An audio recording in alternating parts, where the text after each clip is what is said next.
open your eyes. Yeah!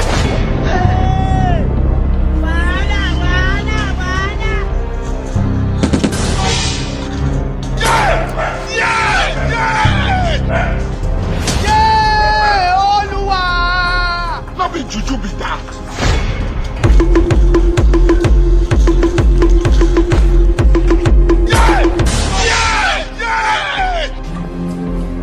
Wetin be this? Wetin be this? Wetin be this?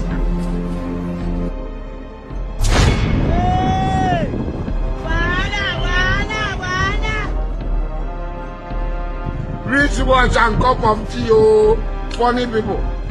Rich wash and cup of tea. He went to prison.